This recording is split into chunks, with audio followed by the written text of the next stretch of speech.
Good day, everyone, and welcome to another episode of Property Talk Live.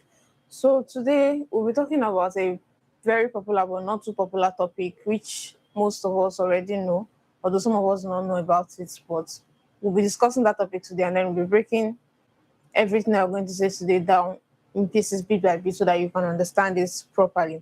So, let me start with something people don't realize. Many people don't realize that's that some of the wealthiest people in real estate they are not always the ones building the biggest house that we see in streets, in estates, most places. Sometimes even the smartest investors are buying, they just buy land. They simply buy land and then they look for people to use that land. So that land, according to them, is an investment. And then they just wait until those people will come to them. So today we are going to be talking about that particular strategy, which is land banking. So that's my topic for today is land banking. We're talking about land banking. And most people completely underestimate land banking as it is because the society has trained people to not only respect what they can immediately see, that is like the big houses, the luxury apartments, the massive developments, but land. Because people look at empty land and then think, what's happening here? They do not know, they do not understand. What they do not understand is this, and that's that some fortunes were built from land that looked completely useless years earlier. A land that nobody has gone to take care of it, to check on it, to see how it is useful and see if it is appreciated in that environment. So today we are going to break down one of the quietest wealth building strategies in real estate. Not the hype about it, not the quick money scheme, and not gambling. The real positioning. And if you understand this very deeply, you will never look at land the same way again. So, first of all, we need to talk about what land banking really means. Let's simplify it. Land banking means buying land in areas that are expected to grow in the future and then holding it strategically. That's what land banking is. I'll repeat it again.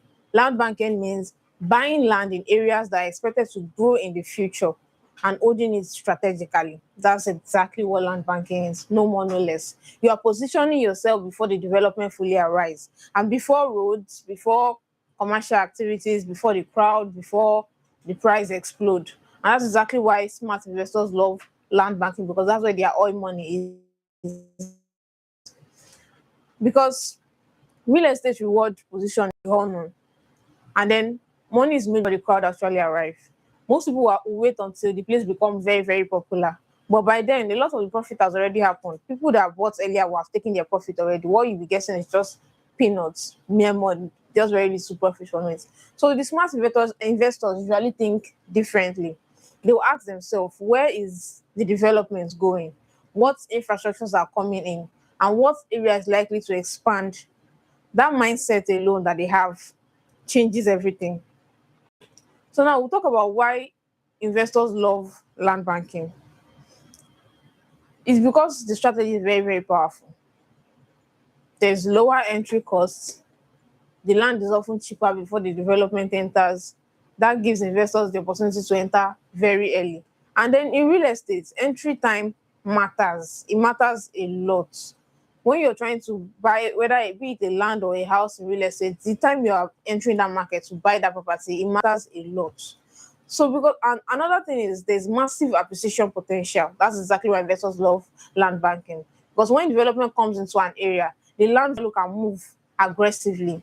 Within time, it will move up. It will, the profit will spike so high that you'll be happy because since you entered on time and then you position yourself very well, you'll be getting most of the profits. And why? Because land is limited. You can build more houses, but you cannot create more land. It's impossible. Another reason why investors love land banking is the flexibility. Land gives you options. You can hold it and sell it later. You can develop it. You can use it for joint venture, and then you can lease it. So that flexibility is very, very powerful. And that's exactly why smart investors usually go for land banking. Another reason why they love land banking is patience, the reward they get for being patient. Many people want fast returns, but wealthy investors understand that delaying, delaying the land for a better time to sell it is much more rewarding instead of taking the profits immediately. They know that some opportunities become valuable because they waited. And patience is also an investment strategy. So why many people fail with land investments is this, because some people buy land and then nothing happened. Years pass, still no major growth. Why? Because they bought, probably because they bought it blindly. They bought in the wrong location. Because not every area will grow strongly. Some locations lack infrastructure, accessibility, population movements, commercial expansion, and then without demand, the growth will remain weak. Some is because they did not do their research before buying the land. People buy because, oh, someone said that this place will blow. But that hype is not the strategy. And then some buy due to their emotions, emotional buying. Some investors buy because the price is cheap. And then cheap alone does not mean that it's profitable. Some investors ask, what's driving future demand here? And if they do not get an answer to that question, there's no way they'll invest in it. So emotional buying is one of they are getting themselves involved in land banking. So how do you identify high growth land areas?